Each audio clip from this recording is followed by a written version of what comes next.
को। अब हम बात करेंगे कि जब फर्म पार्टनर को लोन देगी तो उस केस में क्या करना होगा।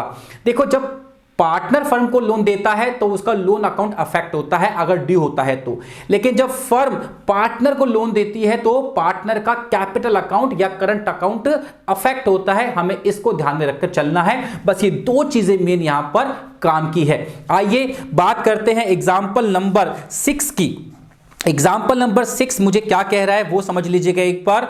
एग्जाम्पल नंबर 6 कह रहा है कि Dev, Jaspal and Prem are partners sharing profits equally. हमारे पास में जो है वो 3 पार्टनर है और उनका नाम है, एक का नाम देव है, एक का नाम जसपाल है और एक का नाम प्रेम चोपड़ा, नहीं प्रेम चोपड़ा तो नहीं है, प्रेम ही इसका नाम है। और तीनों जो है वो प्रॉफिट और लॉस आपस में इक्वली बांटकर चल रहे हैं। आगे कह रहा है Prem had taken loan from the firm 1 जनवरी को 5 लाख रुपए का, यानी जो प्रेम चोपड़ा है उस प्रेम चोपड़ा ने क्या किया, फर्म से लोन लिया है 1 जनवरी को 5 लाख रुपए का। तो यहां पर लिखेगा 1 जनवरी को 5 लाख रुपए का लोन लिया है प्रेम चोपड़ा ने। ओके साहब, प्रेम चोपड़ा साहब आपने लोन ले लिया, अच्छी बात है। अब कह रहा है what journal entries will be passed if the first case rate of interest is not agreed. तो याद कीजिए, नोट्स में बताया था मैंने आपको कि अगर पार्टनर को फर्म ने लोन दिया और रेट ऑफ इंटरेस्ट अगर अग्रीड नहीं है, डिसाइडेड नहीं है, ये तय नहीं हो पा रहा कि किस रेट से इंटरेस्ट पे करना है, और पार्टनरशिप डीड भी नहीं है, क्योंकि अगर पार्टनरशिप डीड होती तो ये प्रॉब्लम ही नहीं होती। तो ऐसे केस में फर्म जो है वो पार्टनर से कोई इंटरेस्ट चार्ज नहीं कर सकती। तो पहले पॉइंट का आंसर ये है that interest on loan given by firm to the partner will not be charged in the absence of partnership deed and as all the partners do not agree for that। ये simple सी line आपको लिखकर आनी है। Case number 2 क्या कहता है कि भैया अब की बार जो है ना 10% के रेट पे हम अग्री करते हैं। कह रहा है rate of interest to be charged is agreed at 10% per annum. अब बोल रहा है 10% के रेट से फर्म जो है इंटरेस्ट चार्ज कर सकती है पार्टनर से। तो अब इस केस में क्या करना है, हमको एंट्रीज पास करनी है, राइट। तो एंट्री कैसे पास करनी है वो देख लेते हैं एक बार फटाफट से। अब की बार मैं परफॉर्मा नहीं बना रहा, परफॉर्मा आप सब लोग जानते हैं, date, particulars, LF, amount, debit, credit का बनता है। परफॉर्मा बनाकर ही आपको प्रैक्टिस करनी है। मैं परफॉर्मा यहां पे इसलिए नहीं बना रहा ताकि आपको जो टाइम है वो वेस्ट ना हो। तो सबसे पहले हम क्या करेंगे, यहां पर एंट्री पास करेंगे। और मैंने कहा था कि अगर फर्म पार्टनर को लोन देगी तो उसका कैपिटल अकाउंट या फिर करंट अकाउंट उससे अफेक्ट होगा। कुछ भी इंफॉर्मेशन नहीं हो तो आपको कैपिटल अकाउंट को अफेक्ट करना है। इस क्वेश्चन में उसने कहीं पर भी ये मुझे नहीं कहा कि पार्टनर ने जो है जो लोन लिया था फर्म को उस पर इंटरेस्ट पे कर दिया, तो हम उसको ड्यू मानेंगे कि ड्यू हो गया, लेकिन अभी तक हमको मिला नहीं है। और अगर इसकी एंट्री हम लोग करना चाहें, यहां पर इस भाई ने 1 जनवरी को लोन लिया है 5 लाख रुपए का और इस पार्टनर का नाम है प्रेम चोपड़ा। तो प्रेम चोपड़ा साहब प्रेम्स कैपिटल अकाउंट हम यहां पर क्या कर देंगे, डेबिट कर देंगे, प्रेम्स कैपिटल अकाउंट डेबिट, और यहां पे कर देंगे टू बैंक, और यहां पे जो नरेशन में लिख देंगे क्या, बीइंग लोन गिवन टू प्रेम, है ना। कितने रुपए का लोन दिया है फर्म ने पार्टनर को, 5 लाख रुपीस का फर्म ने पार्टनर को लोन दिया है, जो आप यहां पर एंट्री के रूप में दिखा देंगे।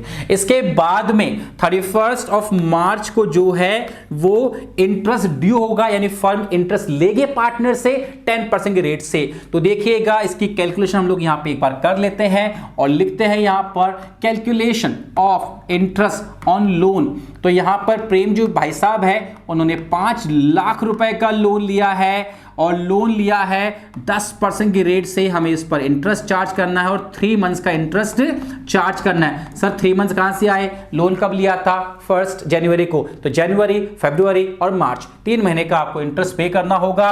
5 लाख रुपए के ऊपर हमें 10% होता है, वो होता है 50,000 रुपए, माफ कीजिएगा, और 3 महीने का निकालना है तो ये हो जाएगा आपके पास में 12,500 रुपए का इंटरेस्ट। अब ये ड्यू हो गया तो इसकी एंट्री पास करेंगे यहां पर। चूंकि यहां पर जो है हमें लोन पर इंटरेस्ट मिलेगा तो हमारी इनकम है तो वो क्रेडिट में आएगी आएगी। और चूंकि पार्टनर ने हमको अगर लोन पर इंटरेस्ट दे दिया होता, कैश होता, तो मैं बैंक अकाउंट डेबिट करता, पर पार्टनर ने हमें नहीं दिया इस पर अभी तक इंटरेस्ट का अमाउंट, तो यहां पे हम फिर से पार्टनर की जो कैपिटल है उसको यहां पर डेबिट कर देंगे। प्रेम्स कैपिटल अकाउंट यहां पर डेबिट कर देंगे और यहां पर आ जाएगा टू इंटरेस्ट ऑन लोन। क्यों आ जाएगा? क्योंकि हमने इंटरेस्ट मिलना है, हमारी इनकम है। और कितने रुपए का आया था? अभी हमने कैलकुलेशन किया था 12,500 रुपीज का यहां पर लोन पर इंटरेस्ट था, वो यहां पर काउंट हो जाएगा। और आप जानते हो जितने भी एक्सपेंसेस, प्रॉफिट, लॉसेस होते हैं, इनकम्स होती है, वो सब कहां जाती है? प्रॉफिट एंड लॉस अकाउंट में जाती है। और जब जब प्रॉफिट होगा या इनकम होगी तो profit and loss account credit हो जाता है। तो यहां पर 31 मार्च को हम लोग फिर से एंट्री पास कर देंगे। क्या? यहां पर ये जो अमाउंट है वो चला जाएगा, डेबिट हो जाएगा। इंटरेस्ट ऑन लोन टू प्रेम, चाहो तो यहां पर भी लिख सकते हो, प्रेम्स कैपिटल अकाउंट करके लिखा था आपने to interest on loan to Prem, यहां पर भी आप प्रेम कर सकते हो। अकाउंट डेबिट कर दीजिएगा और यहां पे लिखिएगा आप क्या? Profit and loss account. तो ये अमाउंट हो जाएगा 12,500। मैं फिर से रिपीट कर देता हूं, पार्टनर ने लोन लिया था तो Prem's capital account debit to bank हमें एंट्री पास करनी होगी 5 लाख रुपए से। और उसके बाद में साल के एंड में हमें देखना है कि पार्टनर ने क्या जो लोन लिया था उस पर इंटरेस्ट पे किया फर्म को। अगर नहीं किया तो पार्टनर की कैपिटल अकाउंट डेबिट कर देंगे। मैंने यहां पे प्रेम्स कैपिटल अकाउंट को डेबिट कर दिया 12,500 रुपीज से। और जो ये अमाउंट है ये फर्म की इनकम है तो उसे क्रेडिट होना होगा to interest on loan given to Prem या interest on loan to Prem, एक ही बात है, कोई फर्क नहीं पड़ता उसमें। तो 12,500 और इसके बाद जो ये प्रॉफिट था, ये इनकम थी, उसे हम ट्रांसफर कर देंगे प्रॉफिट एंड लॉस अकाउंट में, क्योंकि सारी income, profit, losses, expenses profit and loss account में ट्रांसफर होते हैं। यहां पे इनकम हो रही है इसलिए profit and loss account credit हो जाएगा।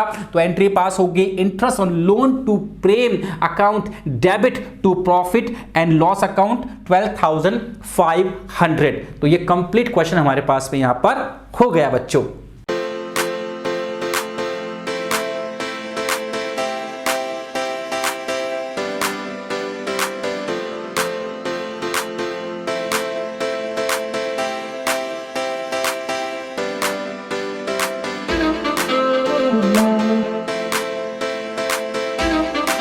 Good night.